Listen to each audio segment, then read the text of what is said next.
Yang Berhormat Datuk Haji Jalaluddin bin Alias. Terima kasih Datuk Seri Speaker. Soalan saya nombor 7.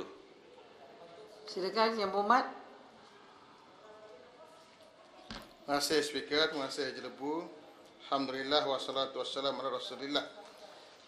Berdasarkan data dan statistik daripada Jabatan Penangkar Malaysia, negara India merupakan pengimport terbesar minyak sawit dan produk berasaskan sawit negara pada tahun 2019 dengan kuantiti sebanyak 4.46 juta tan dengan nilai sebanyak 9.78 bilion ringgit Malaysia.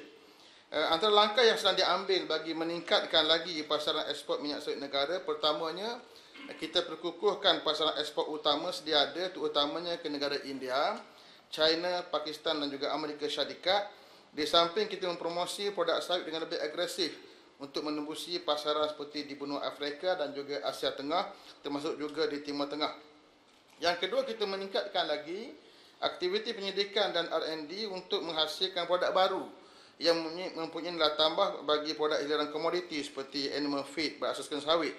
Yang ketiga, kita tingkatkan lagi akses pasaran ke negara-negara lain menerusi perundingan perjanjian perdagangan bebas FTA 2 hala dan perundingan pelbagai hala atau serantau. Yang ketiga, kita laksanakan juga persediaan minyak sawit mampang Malaysia MSPO yang dijadikan mandatory bermula 1 Januari 2020. Dan yang terakhir, kita jadikan pengecualian duti ekspor minyak sawit mentah CPO dan juga CPKO sebagai satu strategi kita untuk meningkatkan harga. Terima kasih. Yang Berhormat, 30 saat ya. Datuk Seri Yang di-Pertua, ekspor minyak sawit Malaysia telah meningkat sekitar 24% yang tertinggi sejak Ogos 2019. Soalan saya Datuk Seri Yang di-Pertua, apakah status terkini ancaman boikot minyak sawit negara oleh kumpulan Eropah, China, India yang telah dilakukan ketika Kerajaan Pakatan Harapan dahulu? Dan yang penting sekali ialah saya nak tanya apakah pendirian kerajaan sekarang tentang bantuan tanam semula sawit yang telah ditarik semula oleh kerajaan PH yang menjadikan bantuan itu sebagai pinjaman 2% kepada penanaman sawit. Terima kasih Datuk Seri Yang di-Pertua. Terima kasih Speaker, terima kasih Haji Lebu. Pertama sekali tentang pasaran di Eropah. Kita berhadapan dengan kempen yang agresif daripada Eropah, tetapi strategi yang saya ambil ialah tidak hanya mengambil pendekatan defensif, hanya mempertahankan diri, tapi juga tindakan yang ofensif.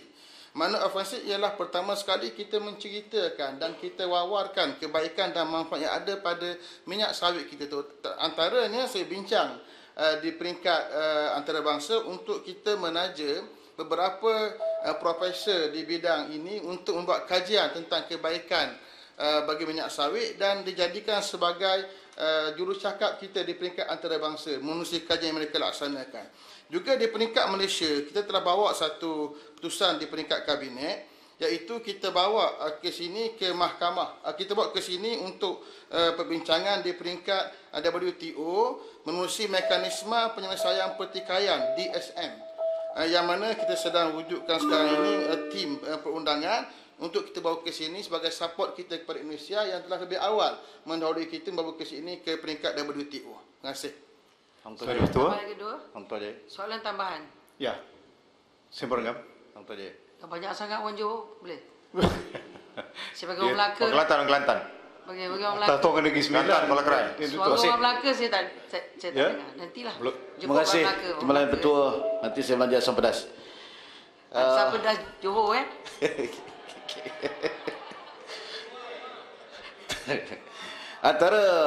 Masih Yang Menteri, antara permasalahan yang signifikan di dalam ikhtiar kita untuk memasarkan minyak sawit, terutama ke Eropah, adalah isu 3MCPD.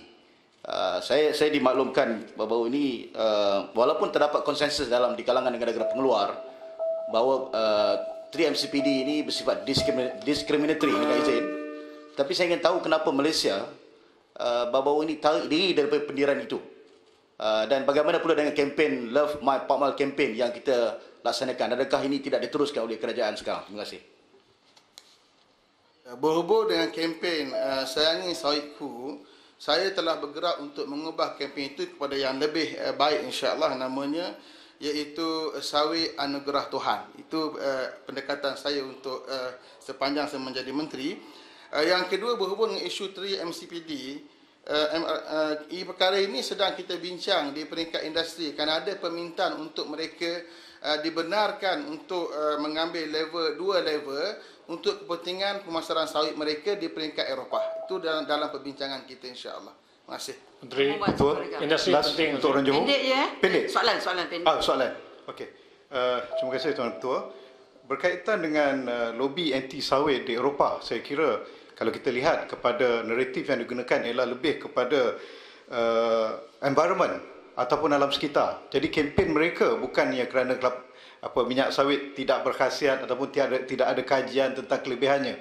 Isunya ialah berkaitan dengan alam sekitar, pembakaran kawasan hutan untuk penanaman sawit. Jadi saya kira di situ kalau kita tersalah mengambil naratif, melawan counter naratif, saya rasa itu tidak akan memberikan kesan. Soalan saya,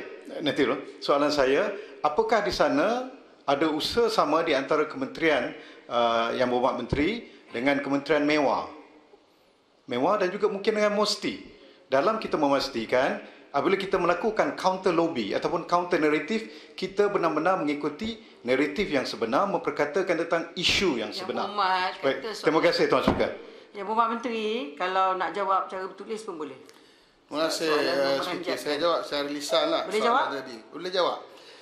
Pertama sekali dalam strategi, kita tidak boleh hanya mengikut arus kehendak daripada orang yang menentang kita. Membincangkan hanya di peringkat kemampanan dan juga peringkat lestari.